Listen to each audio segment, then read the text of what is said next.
the institution has failed them. Just as surely as it failed those in Battle Creek. And I should say that this is not fanaticism. Amen. Now it goes on to say,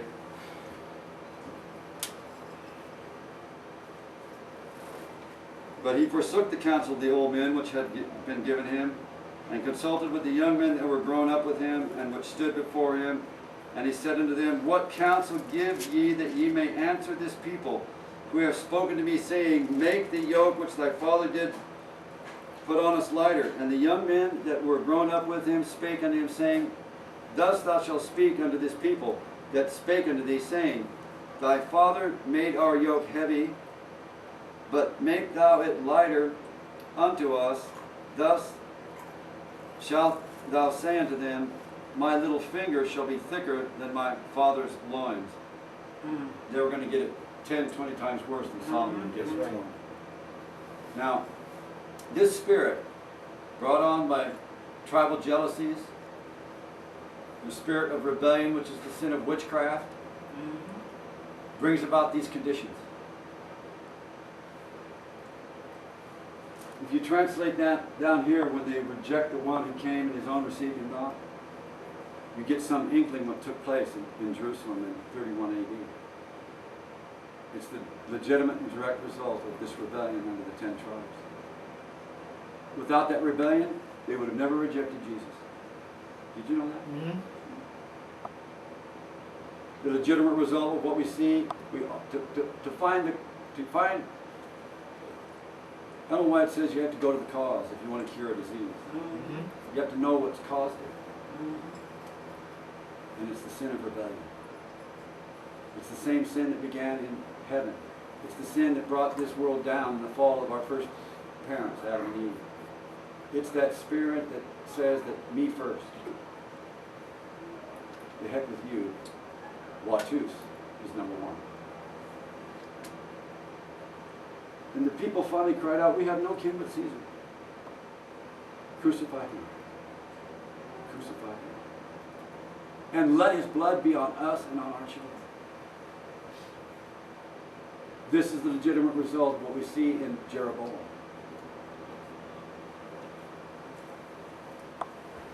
Notice it goes on.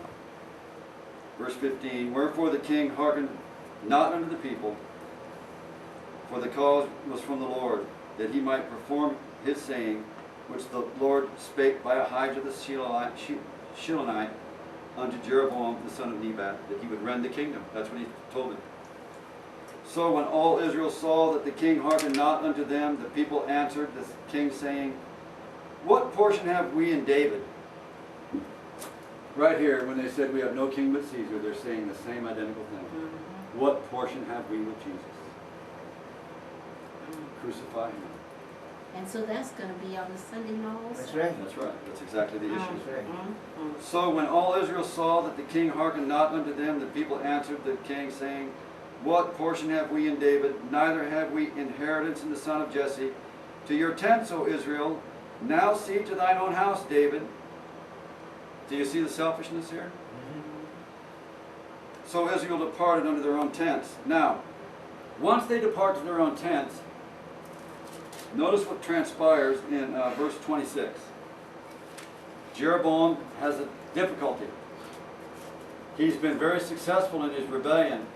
He didn't have to remove Solomon. Solomon died. He's been effective in dividing the kingdom now. But now there's a problem. The worship that goes on at Jerusalem. God has given autonomy. Leviticus chapter 17 declares that God will tell us where we are to worship God. We can't go and say, well, I decide I'll just go worship God over here in San Bernardino today and make that the place that God is to be worshipped. God doesn't allow that. God says He's the one that tells us where and when. Where, when, and how. He's the only one that has the authority. Men don't have that authority. It's not vested in men. And when God chose Judah above Ephraim, where Shiloh used to be, it caused a bitter jealousy in Ephraim. Yes. Because God had chosen Judah and Jerusalem there to place not only the king, the one who would be the heir to all that the Bible promises consist in, the greater son of David, and the city of Jerusalem, was to bear his name forever, it caused Ephraim to be jealous of that position. So in the end of this controversy with Jeroboam and Rehoboam and the raising up the hand against King Solomon, Jeroboam must do something. What is it that will he think protect him from this Davidic kingdom, these two awful tribes, Judah and Benjamin, and the worship of God at Jerusalem? Is there an issue with worship at Jerusalem for Jeroboam? Yes. Yes. Jeroboam represents the papacy at the end of the world, brothers and sisters. Is there a controversy with the remnant people of God at the end of the world and with the papacy? Yes. Yes. Is it over whom and where we shall worship the God of heaven? Yes. Most definitely. Yes. Most Definitely. definitely. Now listen to what this tells us. You're going to be quite surprised here.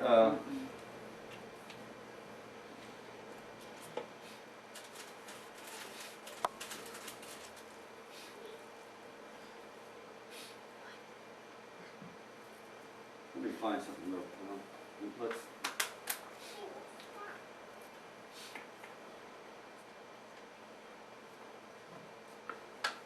Let me find the text.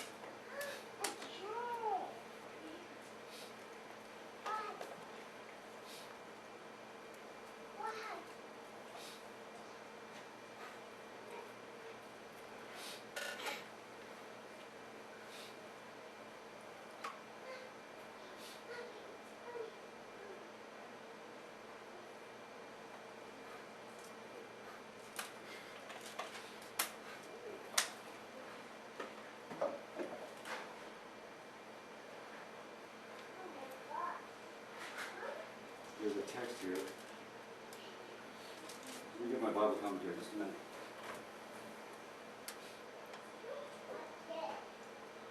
Bible commentary is right underneath, right there. No, I gotta get the right one.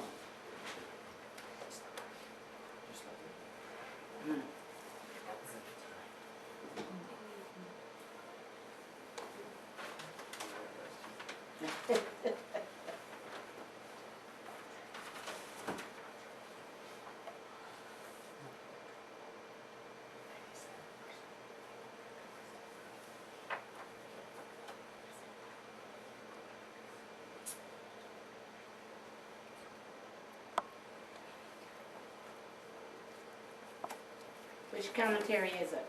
Well, it's just a minute.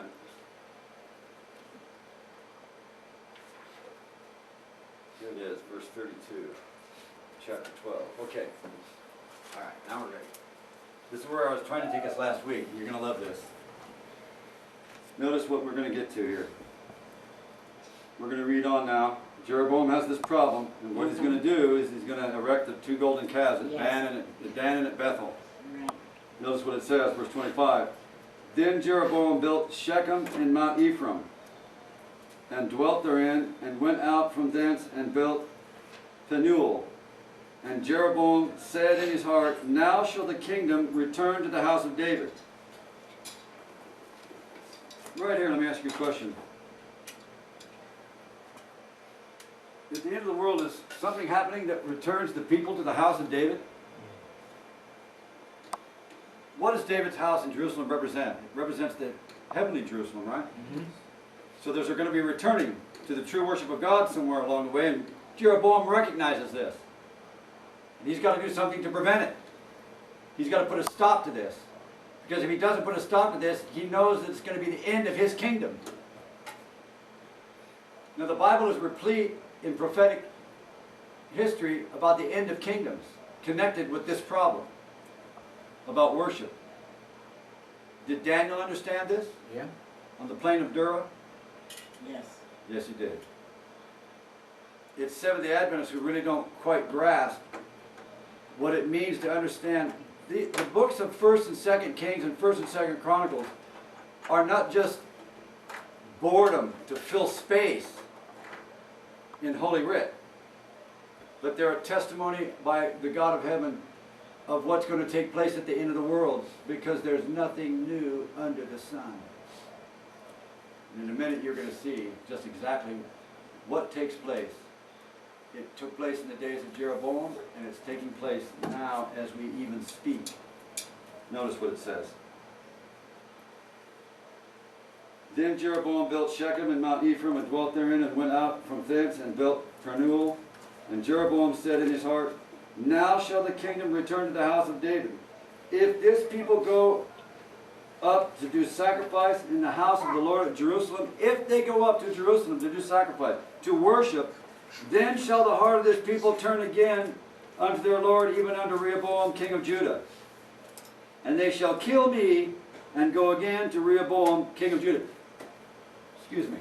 When they came out of Israel, all the hosts of Israel, and they called Balaam to curse Israel, wasn't that the same problem the Moabitish king Balak had? Yep. That they thought that these people will lick up all the grass like the ox and they'll kill all my people here in Moab? Yep. Right. Wasn't that the fear of the king in Moab? Yep. This is the fear that Jeroboam has. Isn't that the king, that's the same fear that the papacy has about The Ahab? papacy, it says that tidings out of the east and the north troubled the king of the north in Daniel chapter 11 verse 44. Mhm. Yes, it is the identical problem Okay. that the papacy has. Right. The papacy right now, brothers and sisters, is shaking in his boots Yep. because he knows the third angel's message. These men are in league with the enemy of all truth. Right. I heard last night at a little church at the Colton Fellowship, the Seventh-day Sabbath Church is called, and Ron Goss gave a correct testimony from the great controversy on the man of sin, the papacy. He is Antichrist. And don't let anybody tell you any different. That's right. And he means business at the end of the world. Right. Notice what they do at the end of the world. Whereupon the king took counsel and made 2 calves of gold, and said unto them, if it is too much for you to go up to Jerusalem, he's changing the times and the laws, brothers and sisters. Mhm. Listen. Mm-hmm. Behold thy gods, O Israel, which brought thee up out of the land of Egypt. Are these the gods that brought the children of Israel out of the land of Egypt? No. But these are the gods that they danced around. Aaron and those others, they danced. Right. And they rose up to play. Moses heard the sound in the camp. And when Moses came and saw it, he threw down the tables of stone. Why? Because the people had broken the commandments of God, worshiping the 2 golden calves. These stories are intimately connected, and they're intimately brought right here to this scene, Amen. where Christ spills his blood. Did you know at Mount Sinai when they gave the covenant and God spoke the 10 holy laws from Mount Sinai, and the mountain smoked and the earth trembled and the people fell in fear because they heard the voice of God? Right. Did you know that that covenant was ratified with blood? No, Yes. we didn't know that. Because the people cannot keep the law of God without the spilling of the blood. Okay. Okay. It says so in the book of Hebrews. Okay. Mm. Now, we really need to understand sacred history. We don't understand it. These men are doing the same identical work of the papacy at the end of the world. Notice what they do. It is too much for you to go up to Jerusalem. Behold thy gods, O Israel, which brought thee up out of the land of Egypt. And he set the one in Bethel, and the other he put in Dan. We don't have time to go into that, but we've discussed it here before, about the implications of Bethel and the implications of the city of Dan. Dan from the book of Judges, chapter 16 through 18, and Bethel is the story of when Jacob saw the ladder, the connecting link between heaven and earth. Christ ascending and descending on those angels, connecting both earth with heaven, so that we could have a way of escape. But here now this place in Dan, this idolatrous worship is set up in the place of the worship of the true God of Jerusalem. And it's a golden calf. This represents the Sunday law at the end of the world, brothers and sisters. It represents where the place where the remnant people of God are taken. This isn't the world that's doing this, but this is God's church here Right. at Bethel and Dan. Right. Right. It's where Seventh-day Adventists come face to face with the close of probation. The Sunday law. You don't think so? Listen to the next few verses. And this thing came up a sin, for the people went to worship before the one, even unto Dan.